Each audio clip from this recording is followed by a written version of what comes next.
Hello friends, আমার কিচেনে আপনাদের স্বাগত।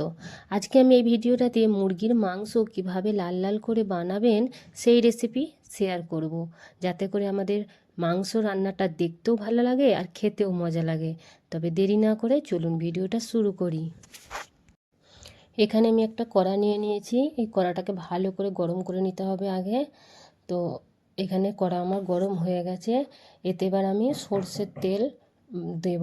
আমি সর্ষের তেলেই রান্না করছি, আর সর্ষের তেলটাকে খুব সুন্দরভাবে গরম করে নিতে হবে, যেন ধোঁয়া ছাড়ে সেই রকম গরম করতে হবে, নাহলে সর্ষের তেল থেকে গন্ধ বার হবে, তরকারিটাই খারাপ হয়ে যাবে।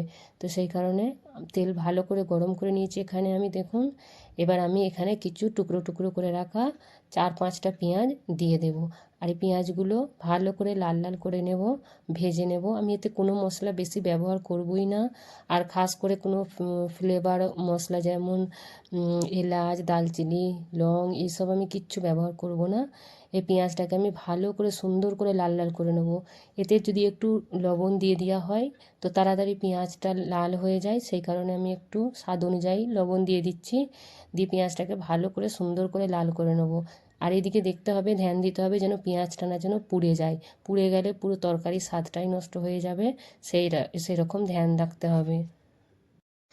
এখানে দেখুন পেঁয়াজগুলো একদম লাল হয়ে গেছে, খুব সুন্দরভাবে লাল হয়ে গেছে। এবার আমি এতে ধুয়ে কেটে সাফ করে রাখা 1 কিলো মতো এখানে আমি চিকেন ব্যবহার করছি। তো এইখানে আমি চিকেনগুলো এবার এতে ঢেলে দেব। মুরগির মাংসগুলোকে দিয়ে দিলাম। দিয়ে এবার এটাকে আমি জোর করে আঁচ দিয়ে আমি কমসে কম 2 মিনিট নাড়ব। দেখুন আমি এই এই মাংসগুলোকে দিয়ে 2 মিনিট ভালোভাবে নেড়ে নেড়ে নেব।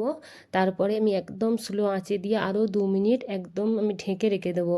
এতে করে রাখলে কী হয়, মুরগির মাংসের ভেতরে যে জলটা থাকে সেটা পুরো বেরিয়ে যায়। তাতে করে আমাদের মুরগির মাংস থেকে কোনো দুর্গন্ধ থাকে না।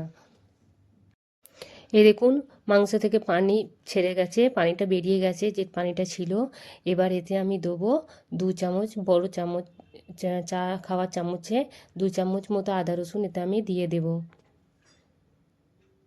আদা রসুন দিয়ে ভালো করে একটু নাড়তে চাড়তে হবে, যাতে করে আদা রসুনের গন্ধটা যেন না থাকে সেরকম দেখতে হবে। এভাবে আরও একটু ভালো করে নেড়ে নিতে হবে। এতে এবার আমি দেব, ভালো করে আদা রসুন দিয়ে আমি নেড়ে নিয়েছি। এবার আমি দেব এতে কাশ্মীরি লঙ্কা গুঁড়ো আর একটু জিরে গুঁড়ো, ব্যাস। আর কিচ্ছু এতে কোনো মশলা আমি আর ব্যবহার করব না। এবার এগুলোকে ভালো করে একটু কষিয়ে নিতে হবে। কষানো হয়ে গেলে এবার এতে ব্যবহার করতে হবে, আমি এখানে 2 কাপ মতো পানি দিচ্ছি। পানি দিয়ে ভালো করে মাংসগুলোকে ভালো করে একটু নরম করে নিতে হবে। মাংসগুলো প্রায় নরম হয়ে গেছে, আমাদের মাংসের তরকারিটা হয়েই এসেছে। আর একটুখানি হলেই আমি চুলো বন্ধ করে দেব। এখানে একদম মাংস প্রায় আমাদের রেডি হয়ে গেছে, দেখতেই পাচ্ছেন কত সুন্দর লাগছে দেখতে, কত লাল কালার হয়ে আসছে। আমি বেশি মশলাই ব্যবহার করিনি এতে। তবে যদি বন্ধুরা ভিডিওটা ভালো লেগে থাকে তবে লাইক, কমেন্ট, শেয়ার, সাবস্ক্রাইব করতে মোটেও ভুলবেন না।